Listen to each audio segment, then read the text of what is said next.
काँग्रेस पक्षाच्या ज्येष्ठ नेत्या माजी आमदार निर्मलाताई ठोकळ यांचे मंगळवारी सकाळी खासगी रुग्णालयात उपचार सुरू असताना निधन झाले. ज्येष्ठ स्वातंत्र्य सेनानी दिवंगत माजी खासदार तुळशीदास जाधव यांच्या कन्या आणि इथल्या काँग्रेस पक्षाच्या ज्येष्ठ नेत्या आणि माजी आमदार निर्मला शंकरराव ठोकळ यांचं वयाच्या 87व्या वर्षी सकाळी 9 वाजता खासगी रुग्णालयात उपचार सुरू असताना निधन झालं.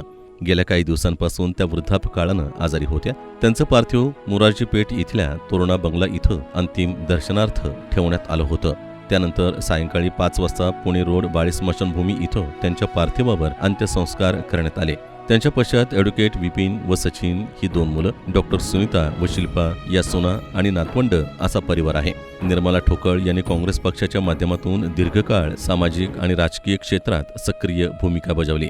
त्यांचा सहज सरळ स्वभाव, लोकाभिमुख कार्यपद्धती आणि महिलांच्या प्रश्नावर घेतलेली ठाम भूमिका यामुळे त्यांचा जनसामान्यात प्रभाव होता.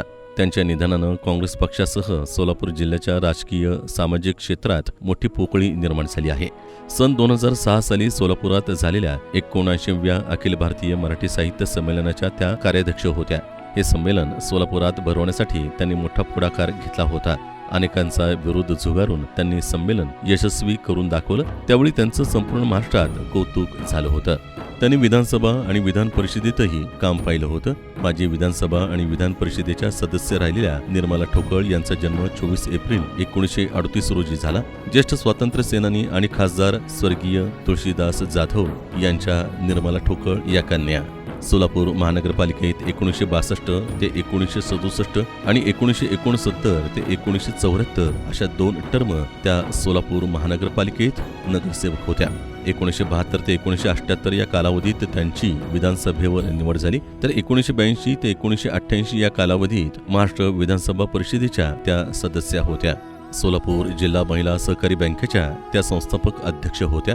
महिला आर्थिक विकास महामंडळाच्या संस्थापक संचालक म्हणून त्यांनी 1975 ते 1984 या कालावधीत काम पाहिलं. 1968 पासून त्या दीर्घकाळ इंदिरा महिला जीवन विकास सहकारी गृहनिर्माण संस्थेच्या चेअरमन होत्या.